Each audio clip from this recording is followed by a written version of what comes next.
El Señor les bendiga, amados hermanos. Le damos la honra, la gloria a nuestro Dios Todopoderoso por darnos la oportunidad de continuar aquí vivos y todavía buscando su gracia y las puertas de la gracia del Señor todavía están abiertas y el Señor nos quiere dar reposo en medio de tanta dificultad, de todo este mundo tan difícil en el que nos encontramos. Todavía podemos encontrar el reposo en nuestro Dios Todopoderoso. Mire, esta serie de estudios está basada en una serie Descanso en Jesús. Y bueno, hoy es el cuarto estudio que se titula El costo del descanso.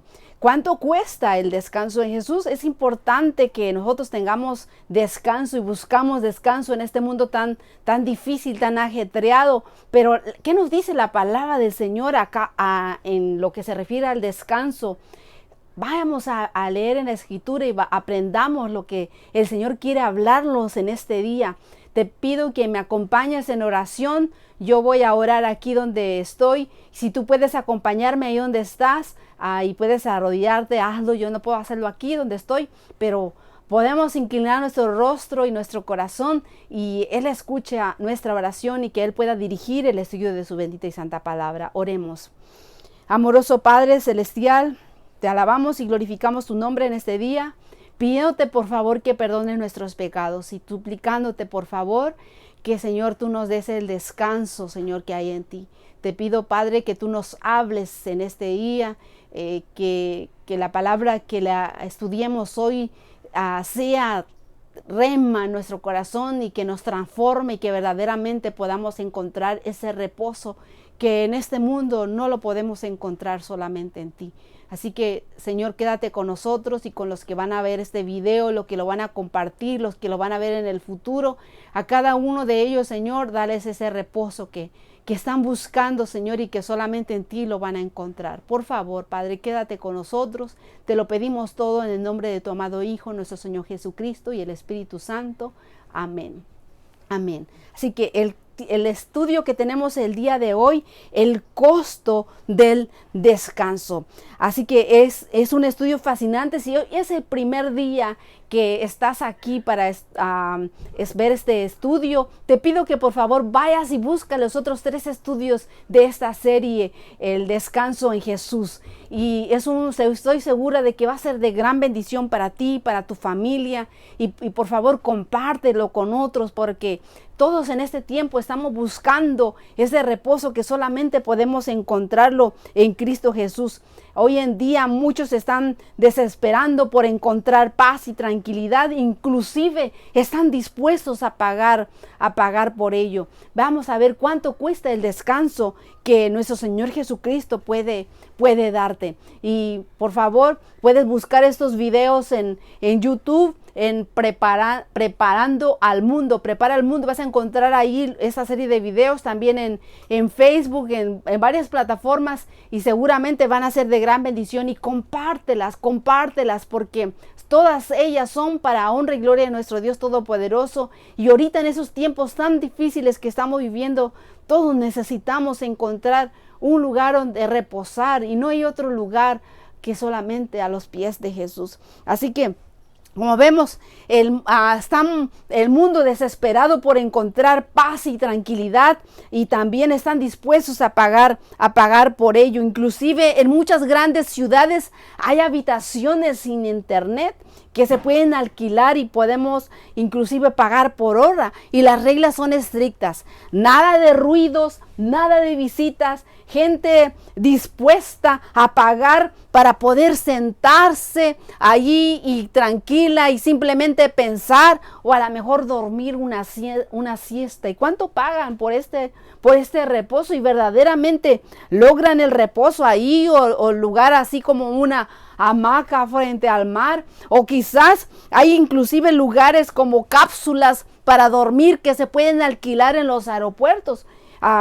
y los auriculares para reducción del ruido. Llegan en esos lugares, en donde quiera encuentran un lugar. La gente en este tiempo necesita reposo, necesita descansar.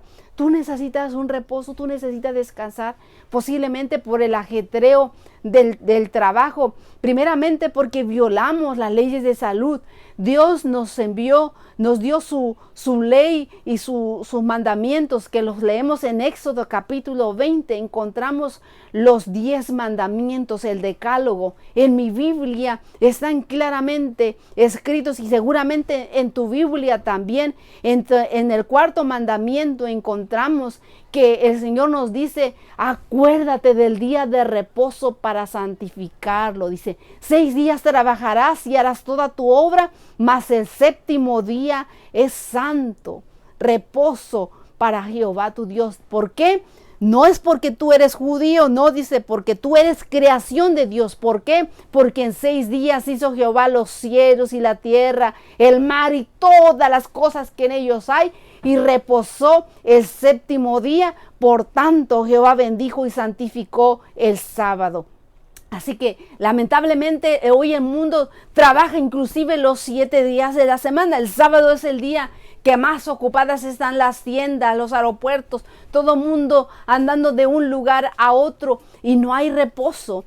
Inclusive los que van el domingo a la iglesia, después del domingo de la iglesia se van a lavar y hacer esto y lo otro. No hay reposo. El Señor quiere darnos un reposo para que reposemos con Él, pero en el día que Él bendijo y que Él santificó. Y Él es Dios, y Él es el que decide cuál es el día que tú y yo hemos de reposar. Todos los días son de Él, pero uno solo fue el que santificó, que Él bendijo y que Él apartó, y ese es su santo sábado. ¿Y dónde encontramos eso? En la creación. Génesis capítulo 2 nos enseña cuáles son los orígenes de los cielos y la tierra, y cómo Jehová bendijo el 7º día y Él lo santificó. Así que, ¿por qué necesitamos descanso? Además, porque no descansar nuestro cuerpo, también necesitamos descanso mental, espiritual. A veces el pecado los tiene tan atormentados que no hay reposo. El pecado, la culpa, el rencor, todas esas cosas cansan, debilitan, agotan, enferman, y el Señor quiere que nosotros tengamos un descanso. Y tenemos un ejemplo que encontramos en la historia del rey David, y el rey David, lo que vamos a leer en su palabra, nos va a enseñar lo que costó el descanso que él pudo experimentar en Cristo Jesús. Vemos que este estudio se centra en uno de los capítulos más tristes de la vida de David. Ahora, el rey David sufrió muchas tragedias: la persecución que tuvo con el rey Saúl, la muerte de sus hijos y varias tragedias, mas sin embargo esas no las relatan como las más tristes. Las más tristes de la vida del rey fue una de las historias que vamos a leer ahora. El rey de Israel abusó de la autoridad que Dios le había conferido y condujo al pecado a la esposa de uno de sus soldados, Urías. Era un guerrero del ejército de la batalla del rey David, y aprovechó para su ausencia para cometer un gran pecado. Antes de continuar, quiero decirles que a lo mejor tú estás estudiando esas lecciones. Yo no doy un repaso de la lección de estos estudios.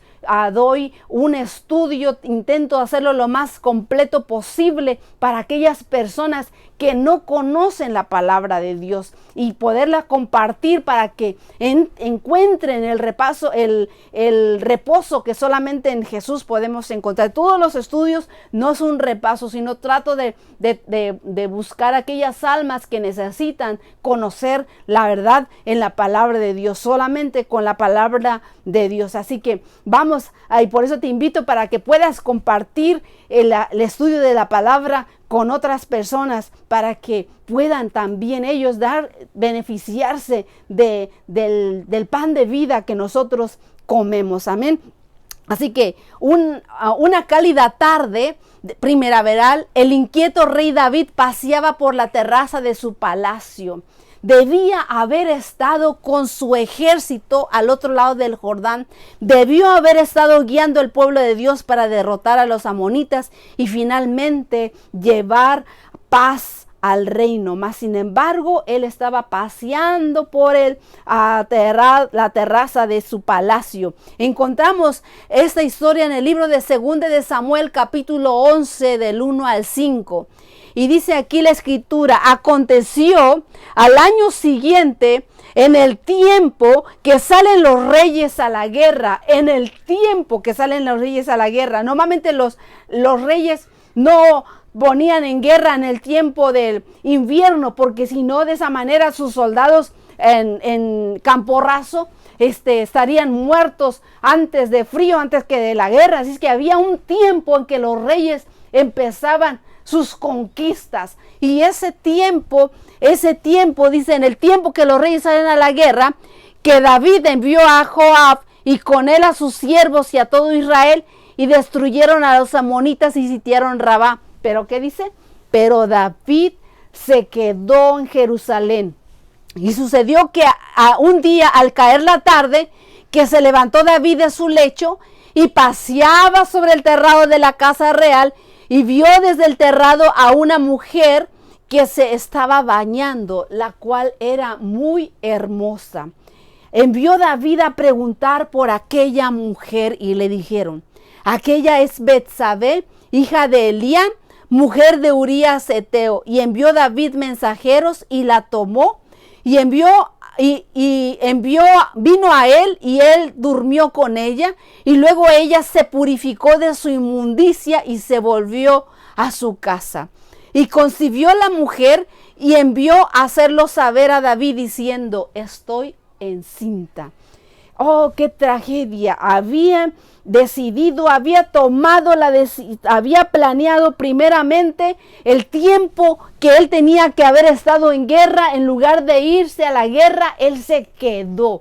Posiblemente él había ya maquinado y pensado: me voy a quedar porque hay un espectáculo que no me puedo perder, y no hizo pacto con sus ojos. Y así que ¿dónde empieza? Entonces, ¿dónde comienza el pecado?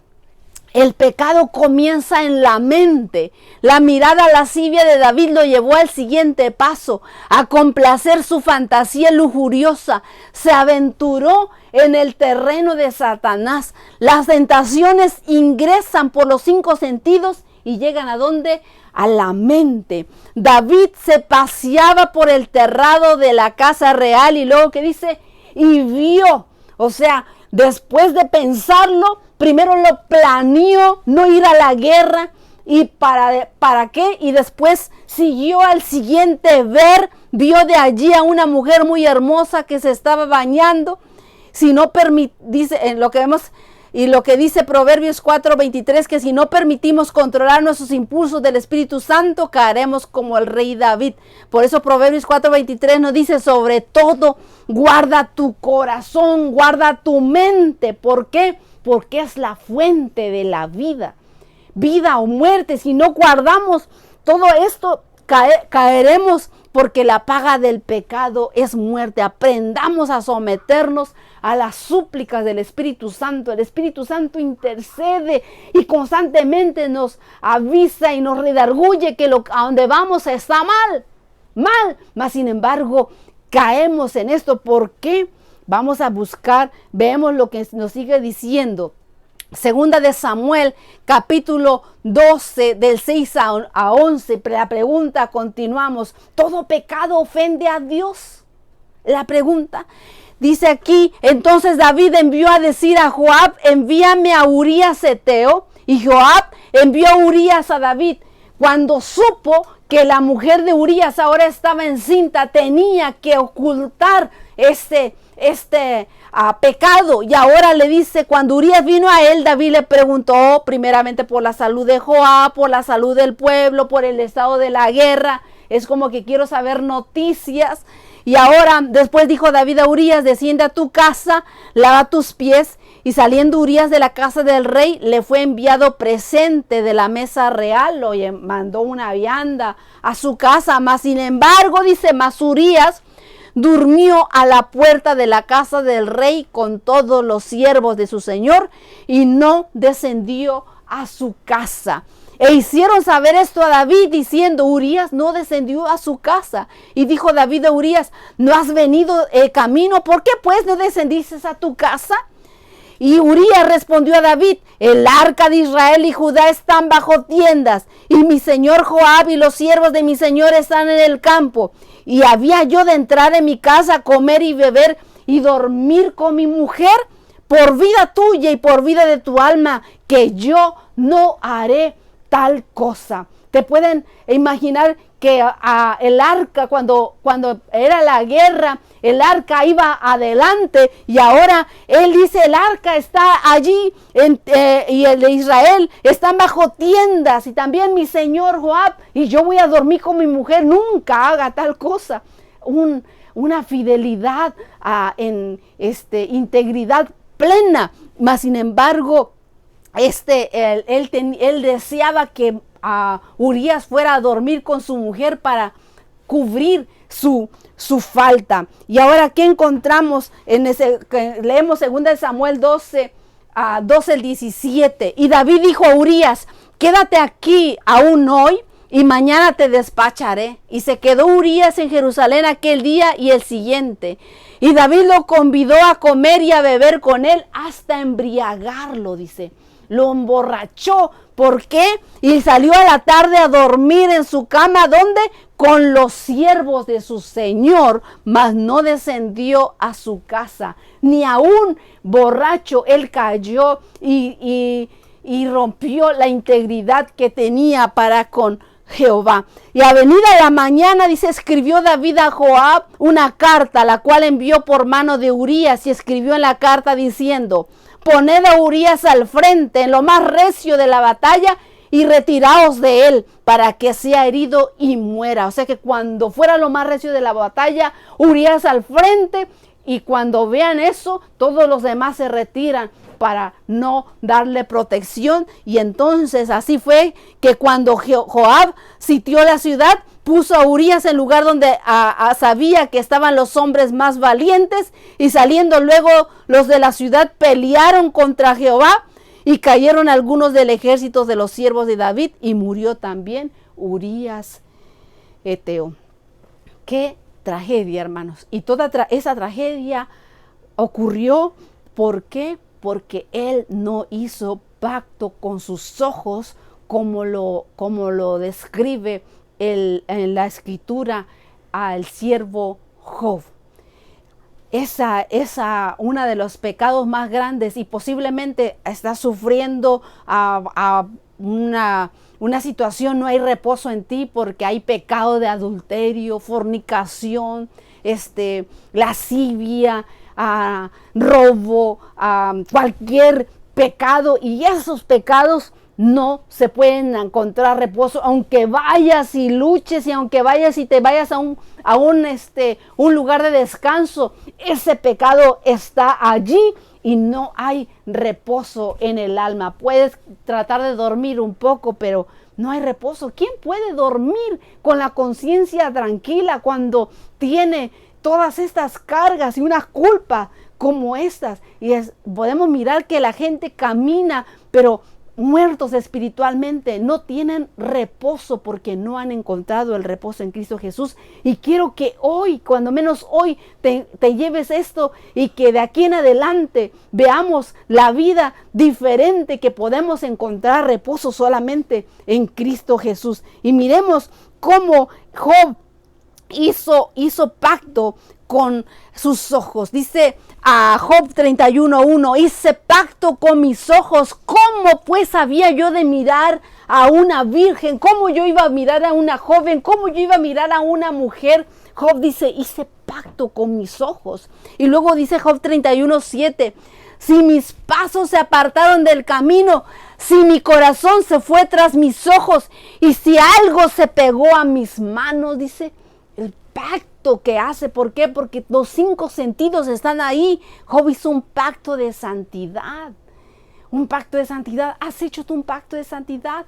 Eso es lo que necesitamos hacer para que podamos nosotros resistir el pecado. Mis ojos no mirarán lo que pueda arrastrarme al pecado. Mis pies no andarán por las sendas del mal. Mi corazón no deseará lo que no me pertenece. Mis manos no tomarán lo que no es mío. Ese es un pacto que nosotros tenemos que hacer con desesperación.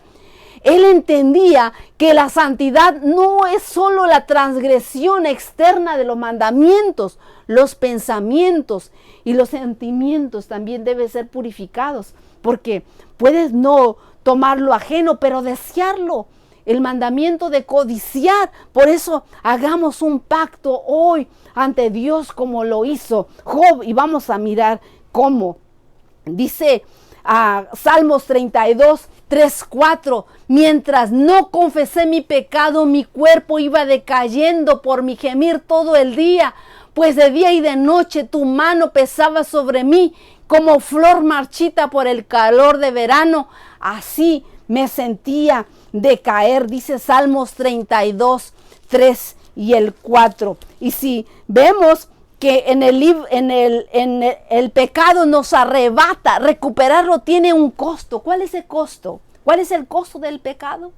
Arrepentimiento. Necesitamos arrepentirnos. Mira lo que nos dice Salmos 32, 5. Mi pecado te declaré y no encubrí mi iniquidad, y dije, confesaré mis transgresiones a Jehová, y tú perdonaste la maldad de mi pecado. Así que la historia del pecado y el arrepentimiento de David nos ayudan a comprender este proceso. Veamos cuál es este proceso. Primero, he pecado. ¿Qué hago? ¿Qué hago?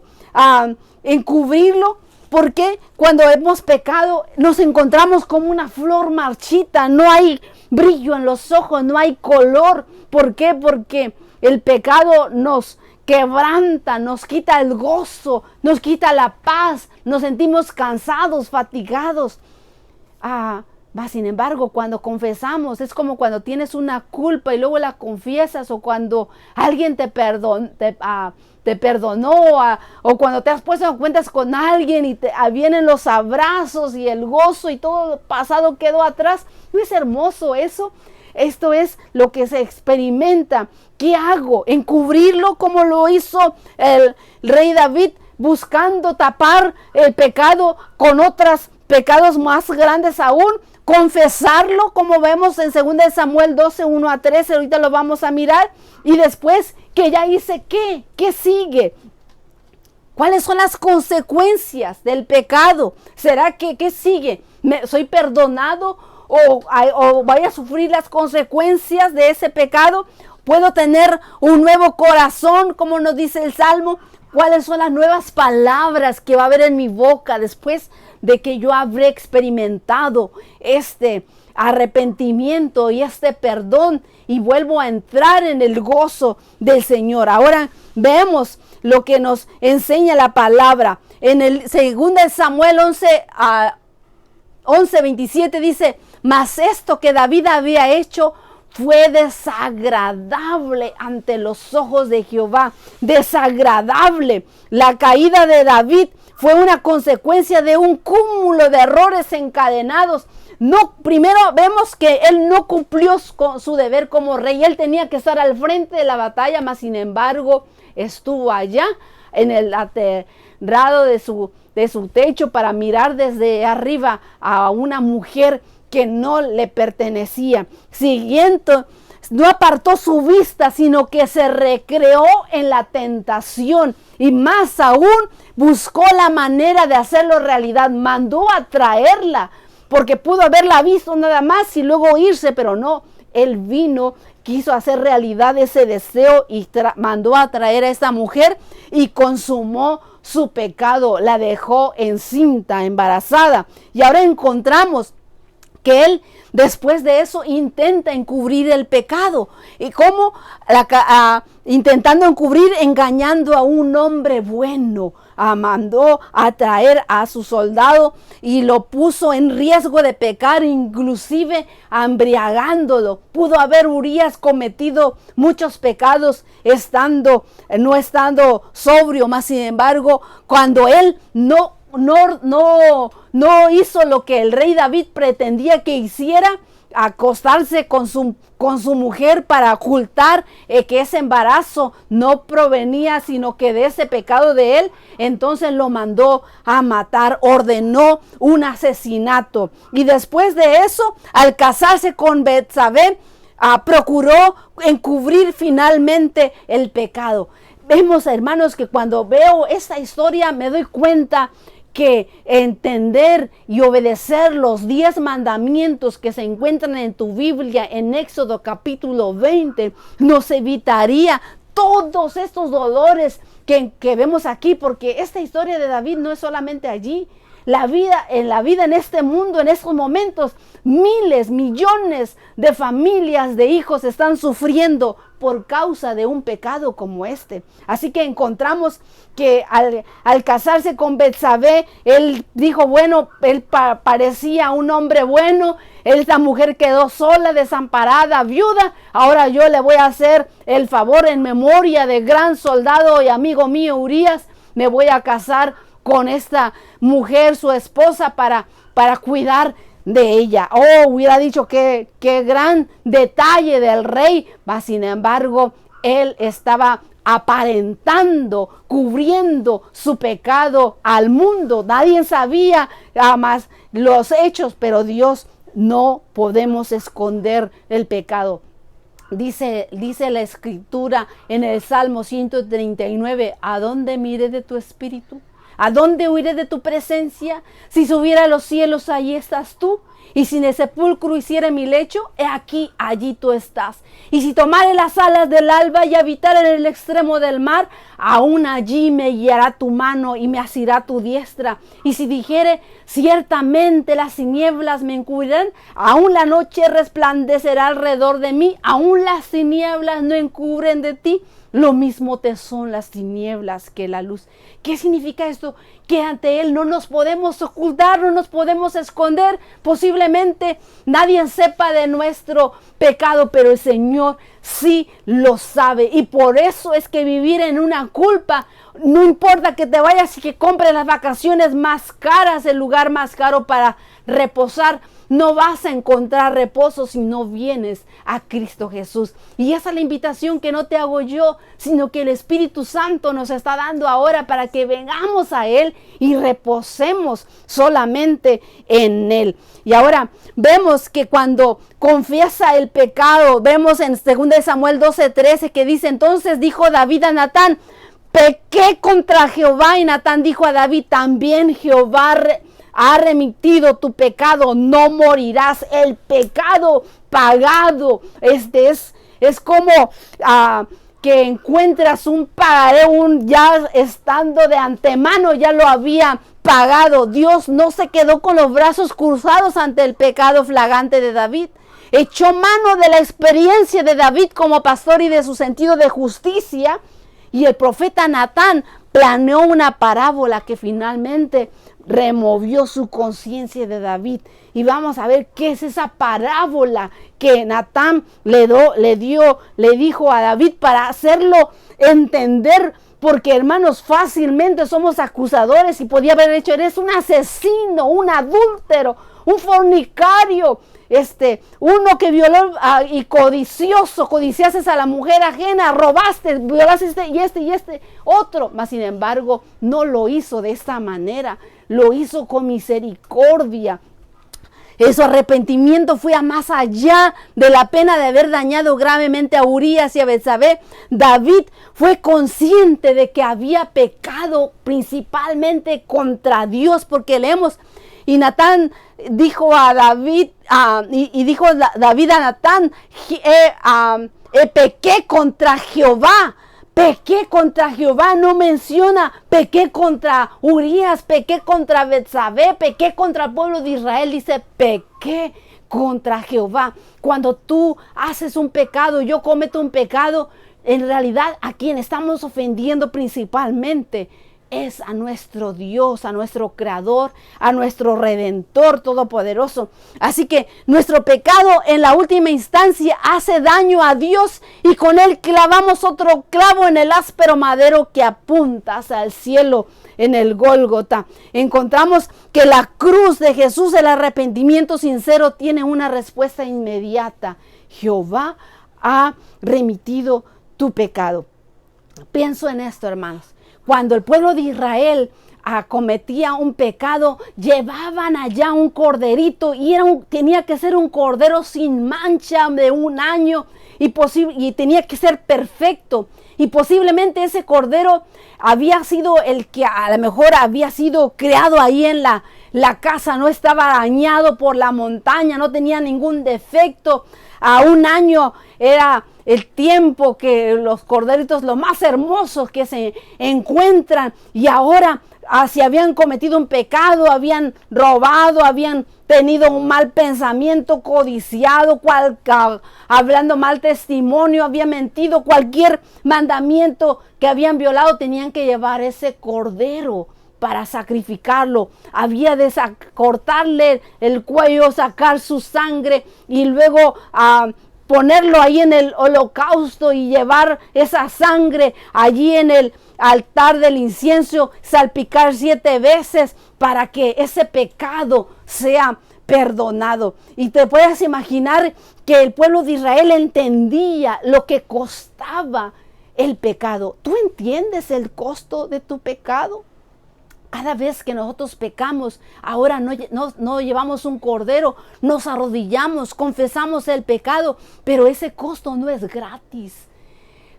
He sido pagado por medio de la sangre de Cristo Jesús. Hoy ya no llevamos un cordero, porque he aquí el Cordero de Dios que quita el pecado del mundo. Ya vino, dio su vida por nosotros y otra cosa más, prometió volver por nosotros. Y en eso tenemos que reposar, que tenemos esperanza, que este mundo, así como lo vemos ahora, que ya no es el mismo que teníamos en el 2018 para atrás, viene un mundo mucho mejor. El Señor nos dijo en su palabra: cuando veáis estas cosas, levantad vuestras cabezas, porque vuestra redención está cerca. Así es que pensemos en esto, cuánto cuesta el pecado. Segunda de Samuel, capítulo 12, 1 al 6, vemos que Natán da esta parábola. Jehová envió a Natán a David y viniendo a él le dijo: había 2 hombres en la ciudad, el uno rico y el otro pobre.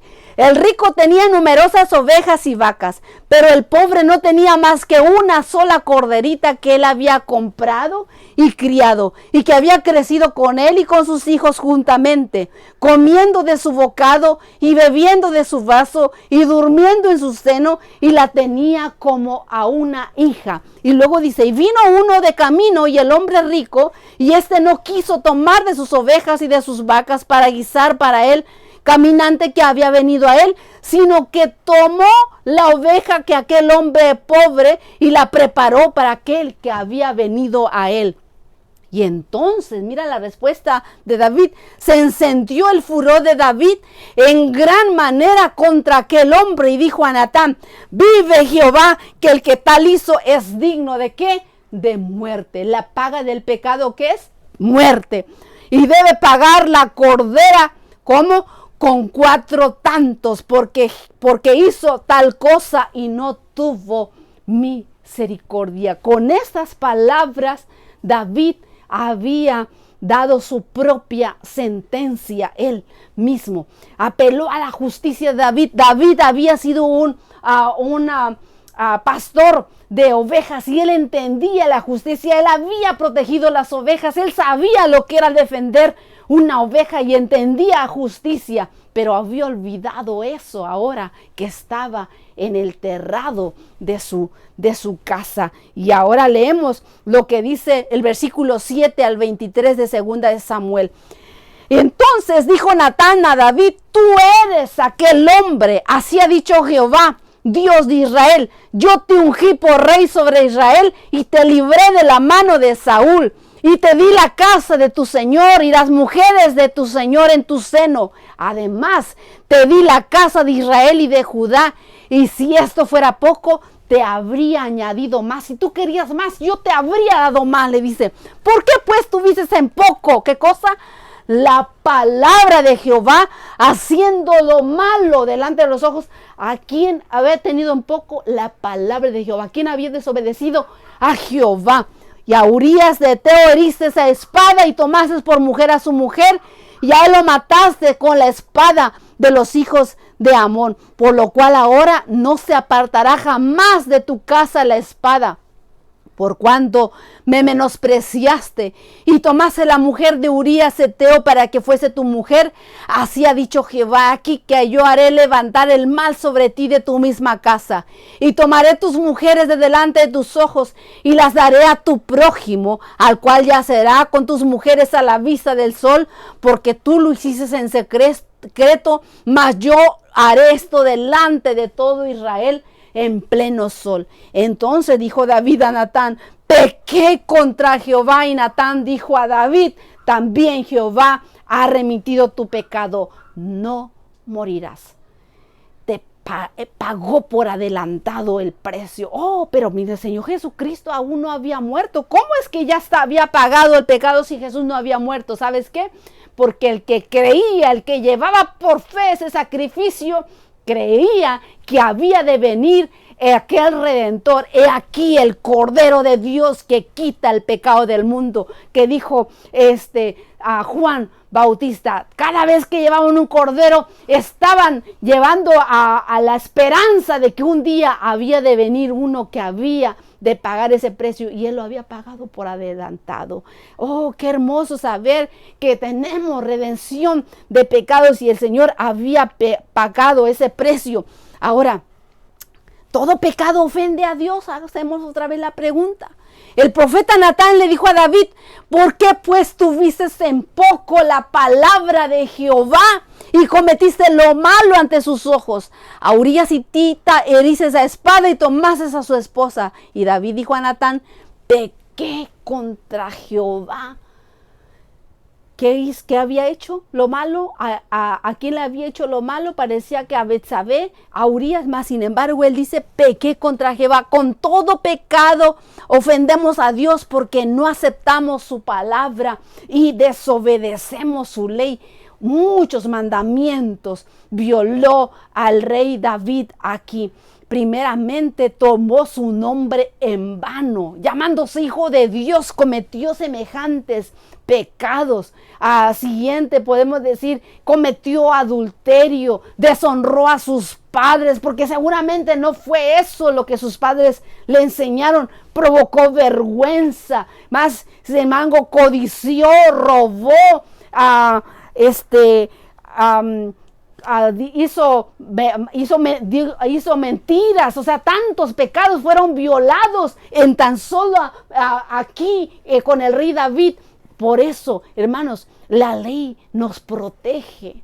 Obedeciendo los mandamientos de Dios, si obedeciéramos la ley de Dios, las cortes estarían cerradas, no habría necesidad de divorcios, de demandas y todas esas cosas. No necesitaríamos abogados, no necesitaríamos policía, no necesitaríamos nada de eso.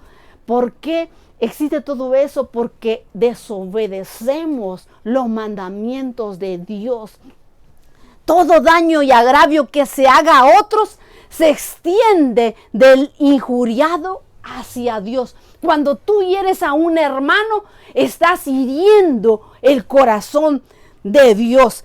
David había cometido grave pecado contra Urías y Betsabé, pero mucho más grave era su pecado contra Dios. Ahora, ¿cuáles fueron esas consecuencias del pecado?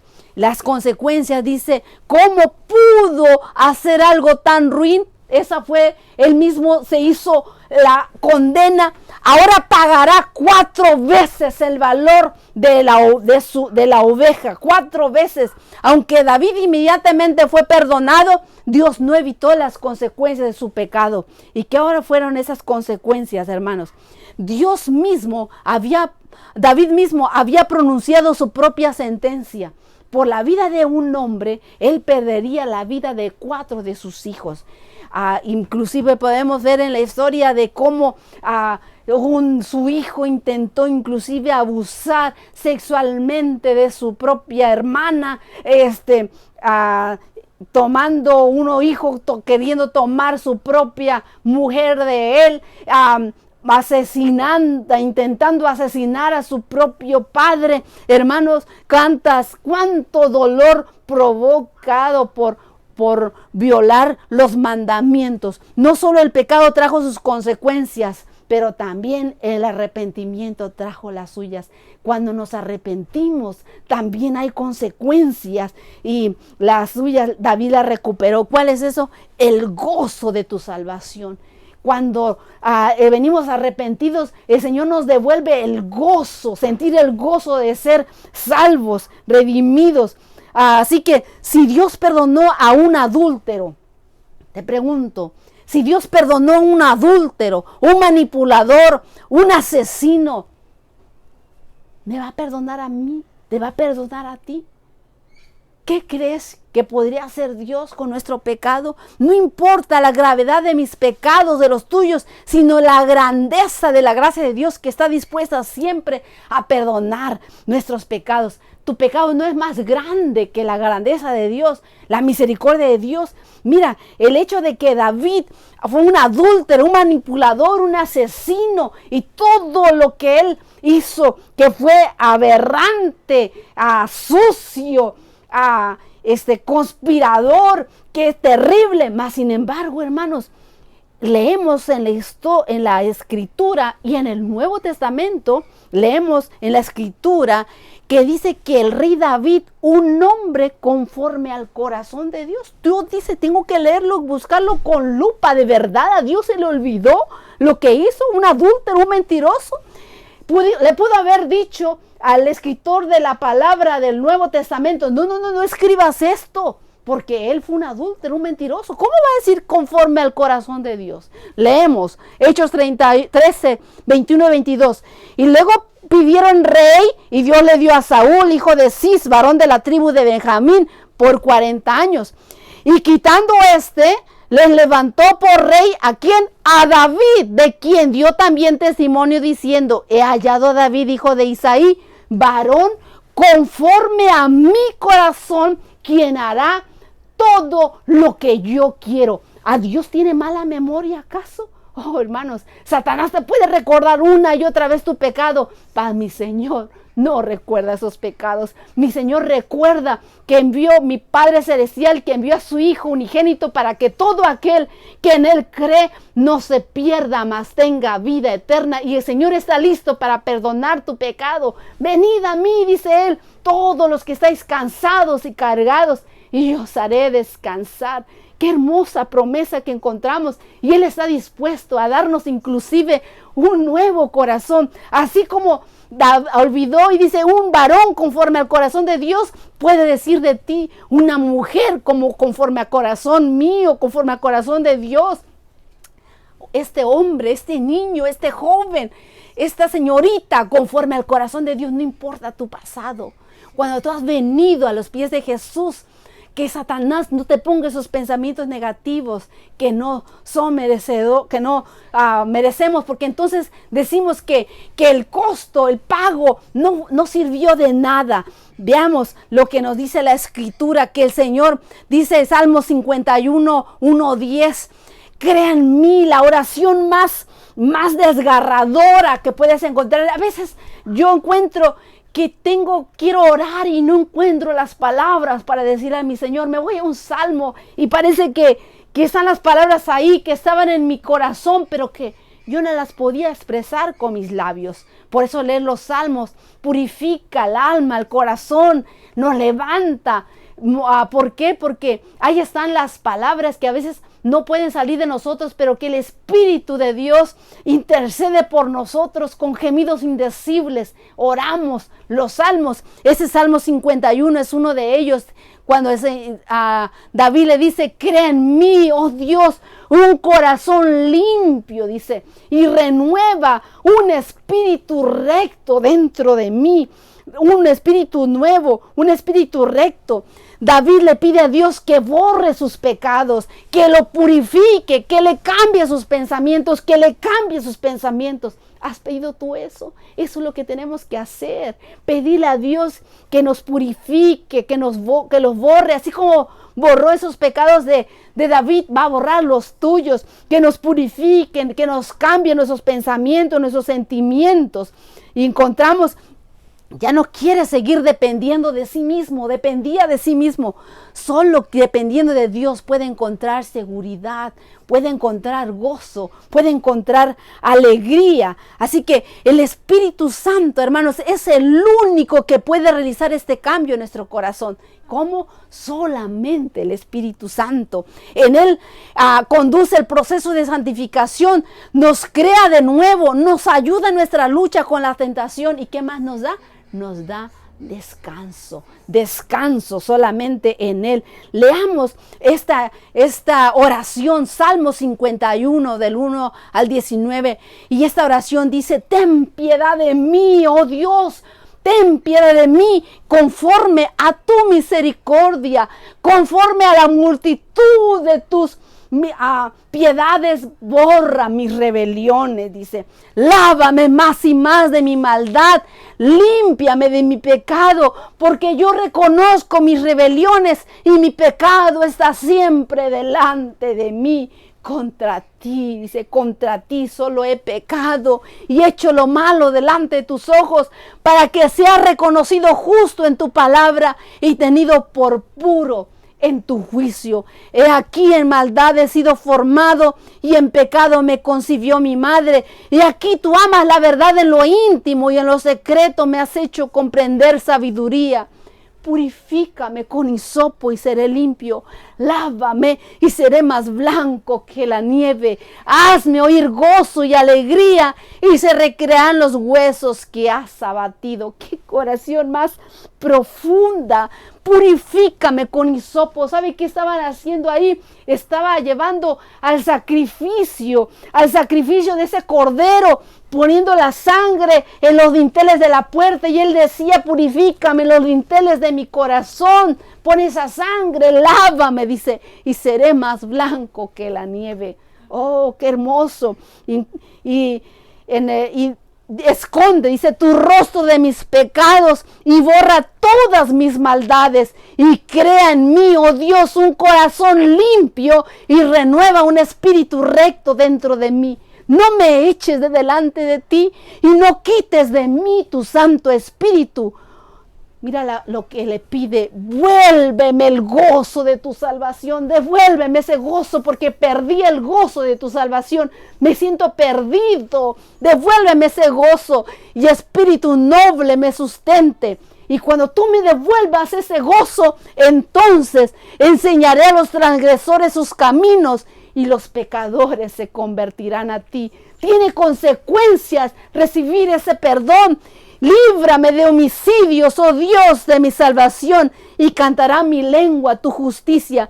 Señor, dice, abre mis labios y publicará mi boca tu alabanza, porque no quieres sacrificio, que yo lo daría.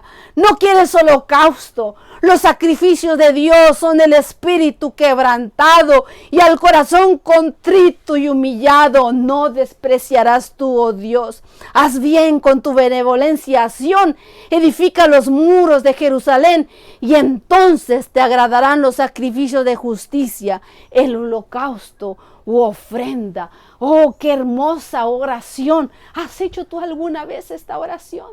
Debemos hacer esta oración y pedirle al Señor que nos ayude y que purifique nuevas palabras. Entonces enseñaré a los transgresores tus caminos y los pecadores se convertirán a ti. Hay consecuencias también en el arrepentimiento. David quedó avergonzado por su pecado y toda su vida recordó esa mancha en su historial. Sin embargo, había algo mayor que su vergüenza. ¿Qué cosa? El perdón que él había recibido. No podía callarlo, tenía que contarlo. lo tenemos ahí en la escritura. Otros deberían ser advertidos para no caer en los mismos errores. Por eso podemos leer esta historia. Tenían que saber que si ya habían pecado, tenían perdón. ¿En quién? En Dios. Perdón en Dios. Así que la noticia es demasiado importante para que callemos. Si confesamos nuestros pecados, Él es fiel y justo para perdonar nuestros pecados y limpiarnos de toda maldad. Lo leemos en 1 de Juan 1:9.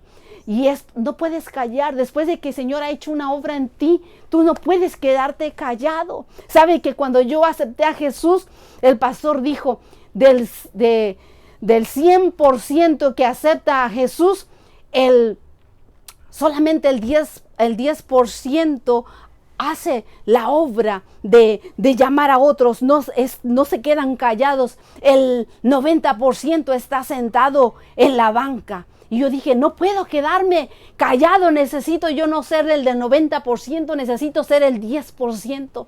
¿De qué porcentaje te encuentras tú? ¿Estás llevando a otros también ese mensaje de salvación? Así como el Señor ha perdonado tu pecado, traer a otros también el mensaje de salvación. ¿Qué debe hacerse para alcanzar el perdón y el descanso? Reconocer y confesar nuestro pecado. ¿A quién? A Dios. No lo vamos a confesar a un hombre, a Dios. También debe producirse un arrepentimiento del pecado, como se ve en el caso del rey David, creyendo en el sacrificio del Cordero de Dios. Cuando David le confesó su pecado, Natán respondió a David, también el Señor ha perdonado tu pecado, no morirás. Y también a ti también te dice, también el Señor ha perdonado tu pecado, no morirás. No morirás, tendrás vida eterna si confesares tu pecado solamente. No solo oró pidiendo perdón, sino también, ¿qué cosa? La pureza de corazón. David se humilló, confesó su pecado, en tanto que Saúl menospreció el reproche, endureció su corazón en la impenitencia. Debemos que hacer, humillarnos ante Dios y confesar nuestros pecados. Ese es un llamado que tenemos que hacer. La oración de David después de la caída ilustra la naturaleza del verdadero dolor por el pecado. Su arrepentimiento fue sincero y profundo.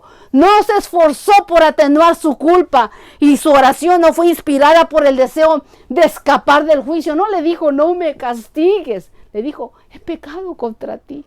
O sea, él entendía que le amenazaba a David, veía la enormidad de su transgresión y la contaminación de su alma, aborrecía su pecado. No solo pidió perdón, sino también que su corazón fuese purificado, anhelaba el gozo de la santidad y ser restituido a la armonía y la comunión con Dios. Este era el lenguaje de su alma. Purifícame con hisopo y seré limpio. Lávame y quedaré más blanco que la nieve. Crea en mí, oh Dios, un corazón limpio y renueva un espíritu recto dentro de mí. Esta es la oración que debemos de hacer nosotros constantemente. El perdón de Dios no es solamente un acto judicial por el cual libra de la condenación. No es solo el perdón por el pecado, es también una redención del pecado. Es la efusión del amor redentor que transforma nuestro corazón. Va más allá de lo que nosotros podemos imaginarnos. Hermanos, Satanás es el acusador. Satanás es el acusador. Mira lo que leemos en Zacarías capítulo 3, versículo 1. Me mostró al sumo sacerdote Josué, el cual estaba delante del ángel de Jehová, y Satanás estaba a su mano derecha. ¿Para qué? Para acusarle. Era el sumo sacerdote, estaba vestido con las vestiduras sacerdotales, intercediendo, salpicando la sangre en el altar del incienso, que son las oraciones. Mas sin embargo, ¿qué encontramos? Que en el libro de Zacarías 3, versículo 4 dice, y habló el ángel y mandó al que estaba delante de él diciendo, quítale esas vestiduras viles, y a él le dijo, mirad, que he quitado de ti tu pecado y te he hecho vestir con ropas de gala. El Señor nos da nuevas vestiduras y esas vestiduras son la justicia de Él. ¿Quieres tener esas vestiduras? Vamos a Cristo Jesús y solamente en Él encontramos redención por nuestros pecados. Ahora, ¿cuánto es el costo del pecado? Cristo fue nuestro sacrificio. Cristo fue ese cordero. Primera de Pedro 1, 18 y 19 dice, fuiste rescatados, que dice, de vuestra vana manera de vivir. Antes teníamos una vana manera de vivir, no con cosas corruptibles como oro y plata. Fuimos rescatados ¿con qué? Sino con la sangre preciosa de Cristo Jesús, como de un cordero sin mancha y sin contaminación. ¿Cuánto cuesta tu descanso? Tu descanso no se puede pagar ni con oro y plata, hermanos. El descanso tuyo no tiene precio. Fue pagado con sangre, con la sangre de nuestro Señor Jesucristo. Que a Él sea la honra y la gloria. Y vemos pero aunque debemos comprender nuestra condición pecaminosa, debemos fiar en Cristo como nuestra justicia, nuestra santificación y redención. No podemos contestar las acusaciones de Satanás contra nosotros. Solo Cristo puede presentar una intercesión eficaz en nuestro favor. Solamente Cristo Jesús. Yo no puedo responder a mi favor, solamente tiene que ser a través de Cristo. Él puede hacer callar al acusador con argumentos que no están basados en nuestros méritos, sino con los suyos. Los méritos de Jesús. No es porque yo soy buena persona o porque ayudo a los pobres, doy estudios bíblicos. Eso no es nada. Yo tengo que presentar a Jesús. Son los méritos de Él, no los míos, los tuyos, los que nos limpian. En la última oración esta última oración debería quedar grabada en el corazón del pueblo de Dios. Nos dice, una verdadera que debemos conocer y experimentar, aprendiendo a depender momento tras momento, no en nuestras obras, sino solo en los méritos de Cristo, o para ponerlos en palabras. Dice Salmos 32:1, bienaventurado aquel cuya transgresión ha sido perdonado y cubierto su pecado. ¿Tú has sido bienaventurado? Debemos ir a Jesús para que Él nos ayude y que podamos recibir verdadero perdón y pedirle al Señor, como dice Salmo 51, crea en mí, oh Dios, un corazón limpio y renueva un espíritu recto dentro de mí. Oremos, vamos a pedirle a Dios que esta oración, que nos purifique, que nos limpie, que escriba nuestro nombre en el libro de la vida. Si eso es lo que tú deseas, ora conmigo y cree que el Espíritu Santo lo va a hacer ahora. Amoroso Padre Celestial, te pedimos perdón por nuestros pecados. Reconocemos, Señor, que hemos pecado contra ti, que no hemos hecho lo que a ti te agrada. Hemos transgredido tu ley con nuestros ojos, con nuestras manos, nuestros pies, nuestros pensamientos. Señor, hemos pecado contra ti hemos pecado. Límpianos, Señor, lávanos, límpianos con hisopo, dice tu palabra, y seremos más blancos que la nieve. Crea en mí, Señor, en nosotros un corazón nuevo, un corazón recto. Padre amante, te pido, Señor, que cada uno de nosotros escriba nuestro nombre en el libro de la vida. No los borres jamás. Lo que sí quisiera que borrara, Señor, son nuestros pecados. Y que ahora nuestros labios publiquen tu alabanza y que podamos hacer como tu siervo David, traer a otras almas que se conviertan a ti, Señor. Danos, Señor, el gozo de tu salvación. Danos ese reposo que solamente a ti encontramos. Te lo pedimos todo en el nombre precioso de tu amado Hijo, nuestro Señor Jesucristo. Y a Él sea la honra, la gloria y la alabanza, aquel Cordero de Dios que quita el pecado del mundo. Amén, amén, amén.